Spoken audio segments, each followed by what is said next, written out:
my god. Oh my god, you're soaking. Hello. Why are you so wet?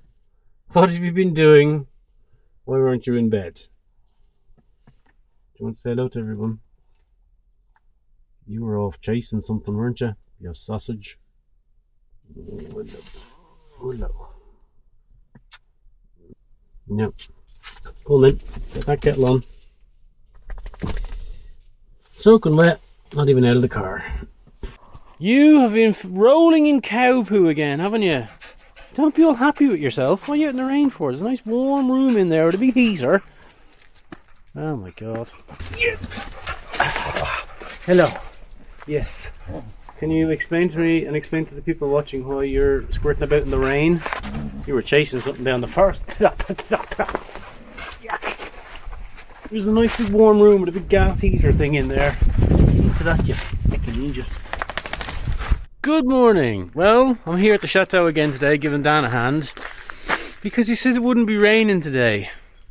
I should really stop believing that man when he makes predictions about rain, cause well, it's raining and also some snow.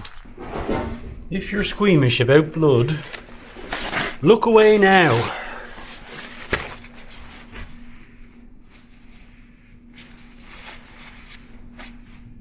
Where is that coming from? Problem is, when your hands are numb, you can't really feel where you cut your hand, can you? Luckily, we have a well-stocked first aid kit here at Chateau de Chaumont.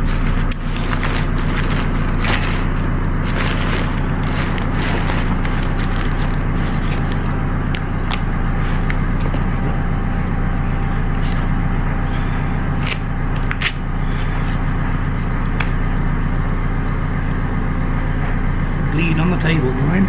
Ow!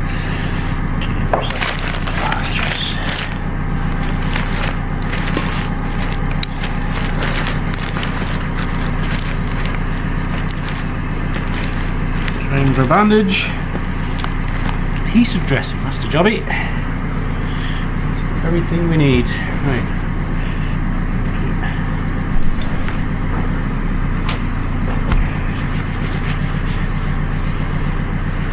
I was once doing a thing and a mate of mine fell over underwater. Well, it wasn't underwater, he was in water, and he was sort of submerged from the waist down, and he fell into the water badly, and it was very, very cold, and I got to him and he was white, and he was sort of sitting in the water, and he said, I think I've hurt my leg. And I said, okay, don't move, I'll have a look. So I was standing in front of him and I gently raised his leg out of the water, and he'd snapped his shin bone, and it was just sort of ever so slightly poking out of his trousers. It wasn't poking out, it hadn't broken the skin, so it wasn't a compound fracture, but it was broken, and it was sort of, you could see where it was sticking up, so I lowered him back down into the water, and then we shot him full of drugs and stuck him in a bumpy Land Rover and drove him across about a mile of field to get to a hospital.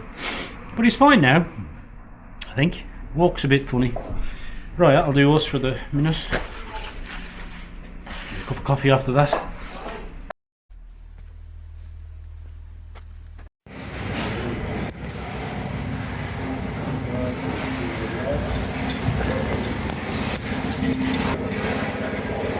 That's not a bad view to finish a day's work too.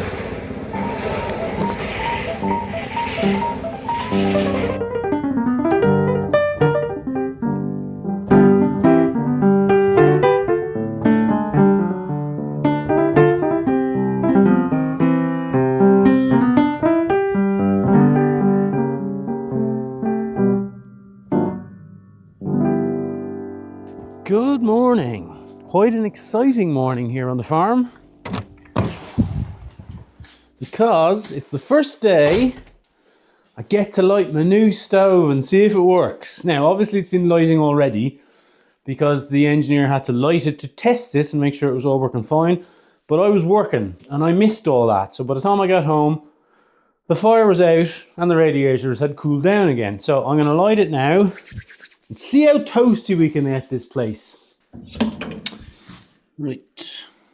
Don't know if you can see from the back of the stove, but these things here, these pipes that go up over the stove, they hold water.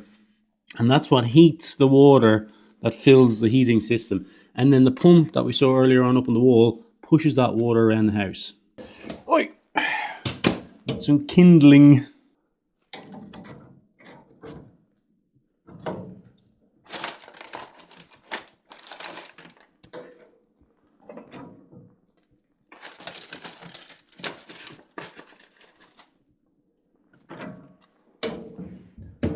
Now, and then, is it this one? So this one here then opens a vent, gets more air in and jazzes up the fire. And then there's another vent here that you can open. And again, that'll just sort of, oh no, sorry, I beg your pardon. This one here, that drops all the ash into the ashtray at the bottom. And then this vent here, you can control the flow of oxygen.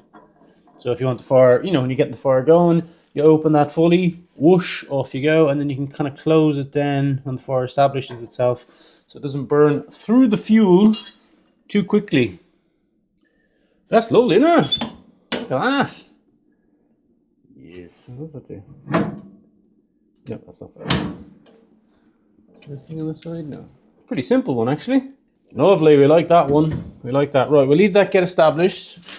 And then we should hear the pump kick in.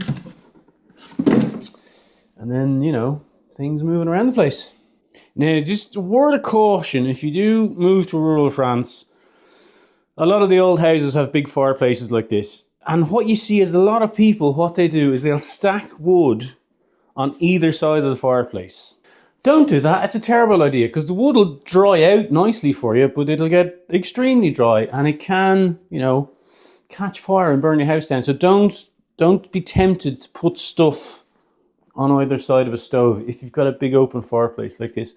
I just, like, if I'm here, or when I was here, and the old stove was in, I'd have like a clothes rack, you know, but I'm in the kitchen with the clothes rack and nothing was left unattended.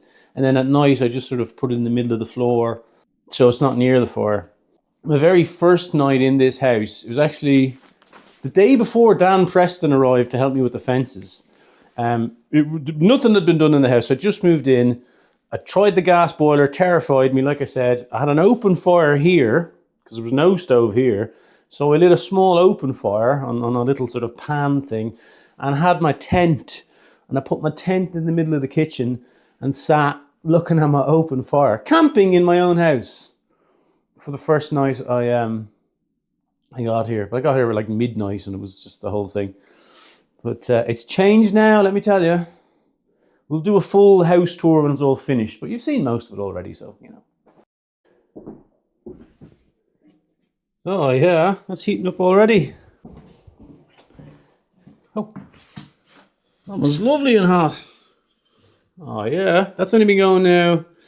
So I say I've lit that fire probably, let's say 15 minutes ago, and that's warm now. So that'll heat the air, the whole thing.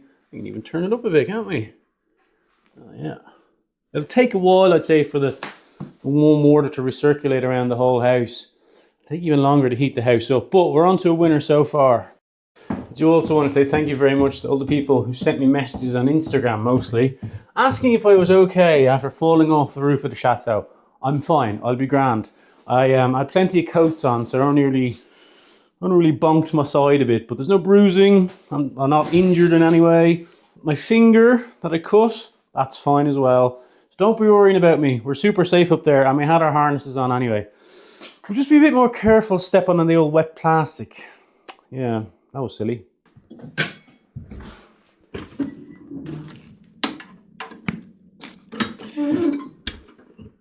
Lovely.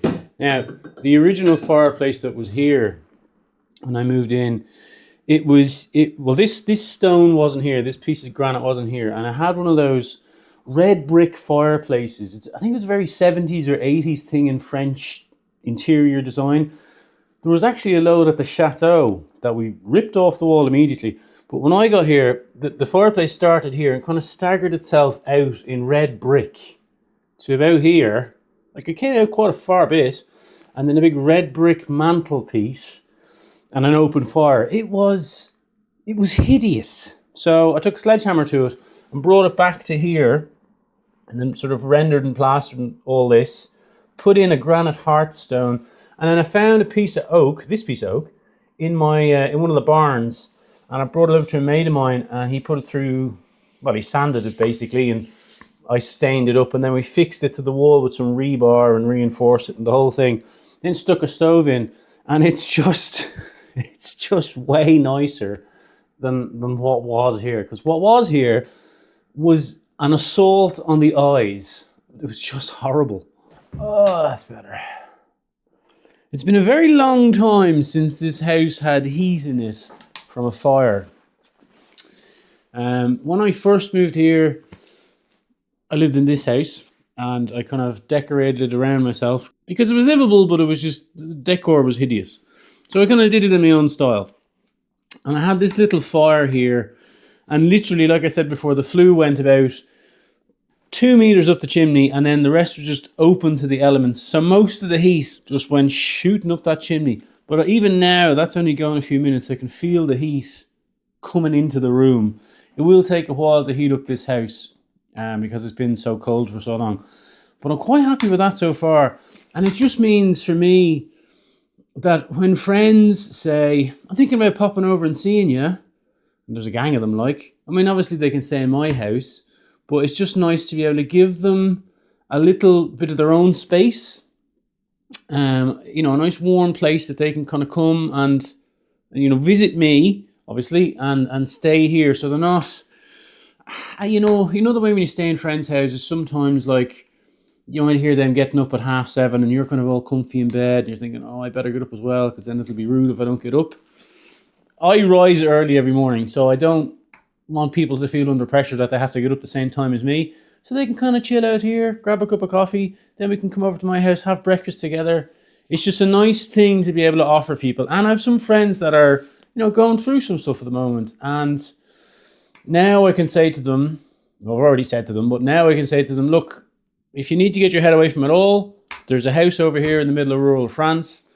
We'll sort you out with some sort of a car to get around in. Just get yourself here and just relax for a while, and we'll figure it out. And then they have their own space to come and do that. So it's very important for me to be able to sort of offer that to my friends and family.